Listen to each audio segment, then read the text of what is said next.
Bonjour à tous, je suis Alexandre Marotel de l'agence Tweno. Aujourd'hui, on va parler ensemble de clustering.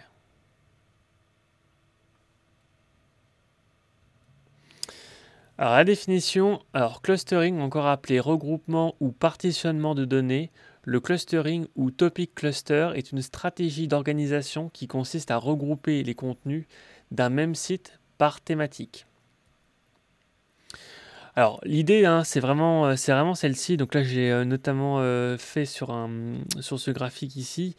Mais c'est vraiment d'avoir du coup un contenu qui va vraiment être un contenu mère et autour finalement il va y avoir des sujets qui vont et des mots-clés et des pages qui vont graviter autour de ce mot-clé principal.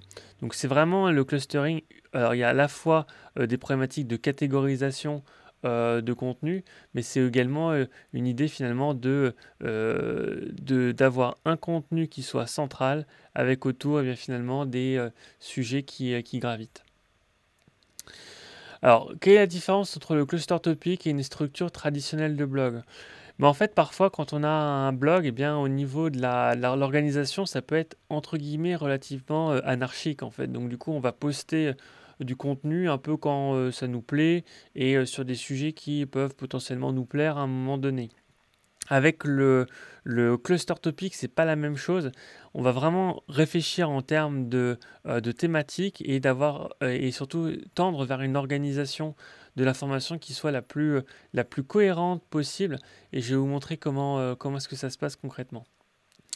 Donc une stratégie de cluster thématique, premièrement, c'est vraiment le fait d'avoir ce qu'on appelle en anglais donc un pillar page ou une page pilier.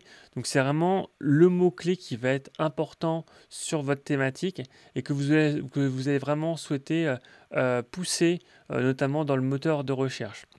Donc ça va être un contenu qui va être notamment assez détaillé.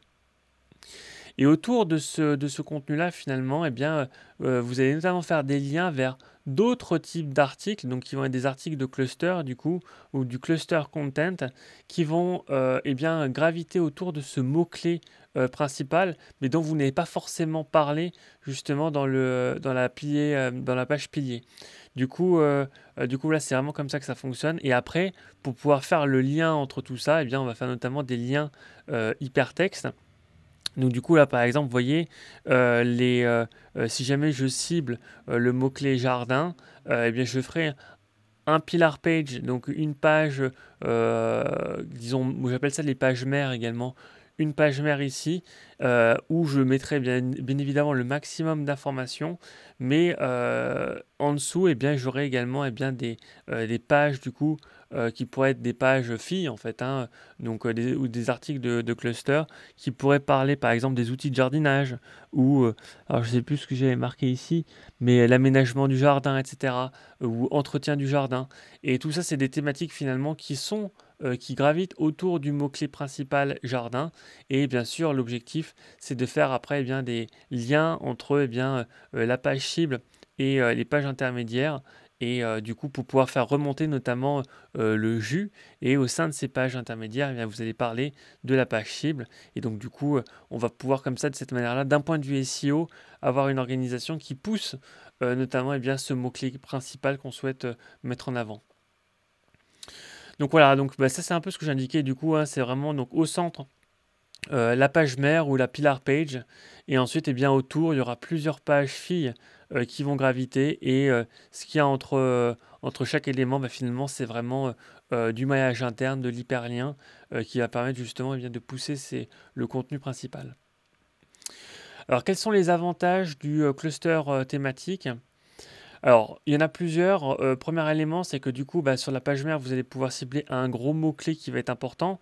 Mais sur les pages filles, vous allez notamment cibler ou pouvoir targeter des mots-clés qui vont être peut-être un peu plus longue traîne, donc un peu moins compétitifs. Donc du coup, ça se fait de manière progressive en fait. Donc surtout si vous avez un site qui est nouveau, vous n'allez pas pouvoir ranker du jour au lendemain sur un mot-clé où il y a énormément de compétition.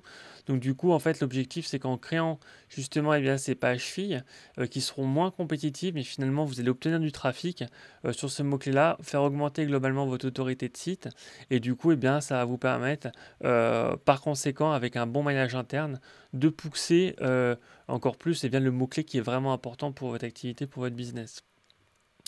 Donc voilà, donc ça c'est ce que je disais finalement, hein, l'objectif hein, du cluster topic. Alors en français, souvent on parle beaucoup plus finalement de cocon sémantique. Voilà, cluster topic c'est plutôt c'est la même chose, sauf que c'est plutôt bah, la terminologie anglaise, disons, à sujet sur ce sujet-là. Et du coup, bah, l'idée est vraiment, c'est vraiment de faire en sorte, alors à la fois effectivement hein, de faciliter également l'expérience utilisateur et le crawl des moteurs de recherche, mais surtout c'est vraiment à but de référencement pour pouvoir eh bien, avoir une construction et une architecture finalement qui permettent de pousser bah, certains mots-clés qui sont importants pour votre activité.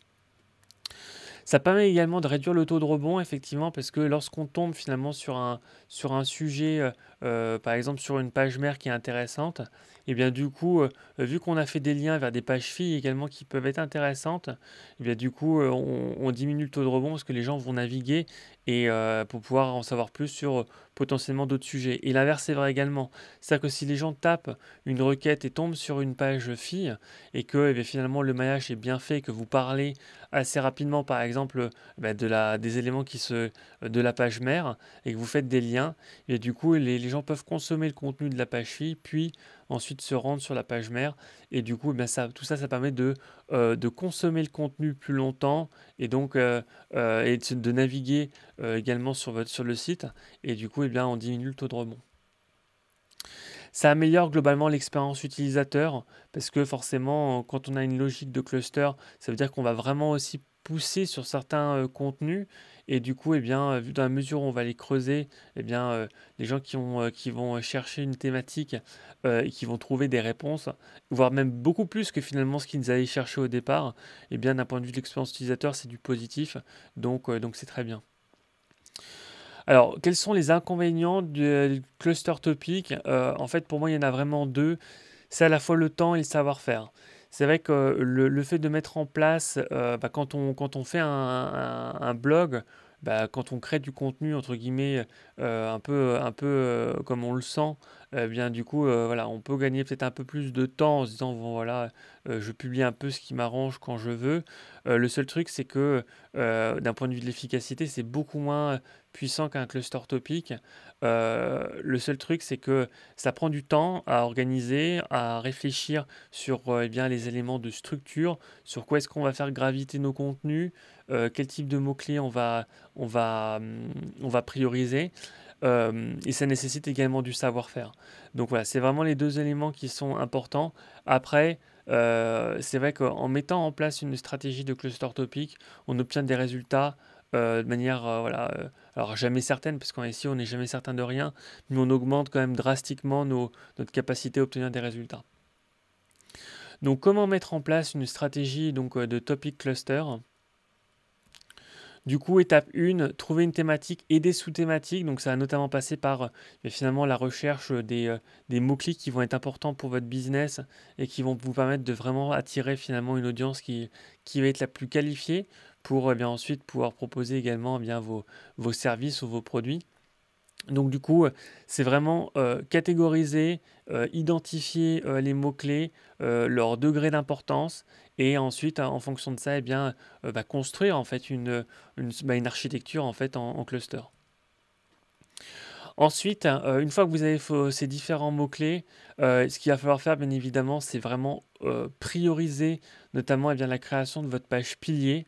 Donc votre page pilier doit vraiment devenir une page de référence sur le web. Et du coup, vu que du fait de la construction, vu que ça va vraiment être la page qu'on va le pousser le plus, il faut qu'elle soit optimisée d'un point de vue SEO avec, voilà, par exemple, n'hésitez pas à vraiment détailler, à élargir le champ sémantique, mettre des questions, mettre des sommaires, bref, proposer des ressources également. C'est vraiment un contenu qui doit être absolument creusé. Et ensuite, une fois qu'on a fini cette page mère, finalement, eh bien, on va faire les articles qui vont graviter autour, hein. Donc, c'est ce que je disais tout à l'heure. Donc, finalement, c'est ce qu'on peut aussi appeler les articles satellites. Et du coup, eh bien, grâce à ça, en fait, on va justement réussir à cibler des mots-clés qui vont être longue traîne. Donc, du coup, lorsque vous avez fait votre recherche de mots-clés, eh bien, vous allez chercher ces mots-clés qui vont être potentiellement intéressants d'un point de vue de la qualification, mais qui n'ont pas forcément beaucoup de volumétrie, mais qui sont, voilà, qui sont intéressants quand même. Et du coup, on va commencer à rédiger sur ces différents contenus. Là, je vous ai donné un exemple, hein, avec la thématique jardin, du coup. Et donc, par exemple, les outils de jardinage, ensuite tondeuse à gazon, bottes, sécateur, etc. Et donc, tout ça, en fait, ça permet justement d'avoir une construction de contenu. Et donc, après, eh bien, ça permet de lancer la rédaction. Et voilà. Et donc le dernier élément qui est absolument indispensable pour pouvoir réussir cette problématique de cocon sémantique en fait, hein, c'est vraiment notamment ce qui est lié au maillage interne. Donc être capable de bien faire un maillage correct avec à la fois les pages filles et la page mère. Et ensuite, même au sein des pages filles, faire des liens également entre ces contenus qui ne traitent pas de la même chose, mais qui sont complémentaires sur une même thématique. Donc c'est des choses également que vous pouvez faire. Donc soyez assez rigoureux en fait. Là, je vous ai donné un exemple notamment de maillage. Si vous tapez d'ailleurs cocon sémantique sur Tweno, vous allez trouver un article complet qui fait plus de 30 000 mots sur le sujet. Donc n'hésitez pas à regarder. Mais l'important en fait, et ce qui est vraiment la clé du succès pour le clustering, c'est vraiment à la fois la capacité à créer les bons contenus et ensuite les problématiques de maillage interne qui vont être structurées d'une certaine façon pour pouvoir garantir la réussite. Et voilà, donc du coup, si vous souhaitez aller un peu plus loin en SEO, eh bien, n'hésitez pas à aller sur le blog de Tweno. J'ai notamment donc du coup la définition sur le clustering. Je donne également des exemples concrets, hein, sur le type de clustering que vous allez pouvoir mettre en place.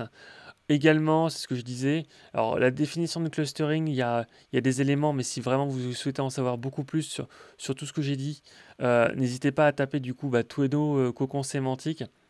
Et là, vous allez tomber vraiment sur un document qui est quelque chose d'extrêmement creusé et qui va vraiment pouvoir vous aider pour mettre en place le clustering si jamais c'est vers quoi vous souhaitez tendre. J'ai également à mon actif, hein, des livres SEO, donc notamment de la collection Apprendre le SEO, donc n'hésitez pas à regarder ça. Et enfin, j'ai une formation en ligne qui permet justement aux personnes qui soit débutent en SEO, soit ont déjà un site web et ont déjà un peu de trafic mais souhaitent en avoir plus. Et bien du coup, je propose une formation en plusieurs modules où justement, étape par étape, on voit ensemble comment à partir d'un site, on obtient du trafic. Donc ça passe notamment par la phase d'audit, la phase d'optimisation, partie de création et enfin de promotion. Donc c'est un séquençage qui permet d'obtenir des bons résultats. Et c'est d'ailleurs le genre de campagne SEO en fait que je mets en place avec mes propres clients, avec une structure finalement qui est assez proche et assez similaire. Mais cette fois-ci, je l'enseigne et donc je ne le fais pas directement pour mes clients. Du coup, là, n'hésitez pas, si jamais vous avez des questions, à les mettre en commentaire. Et merci à tous et à bientôt.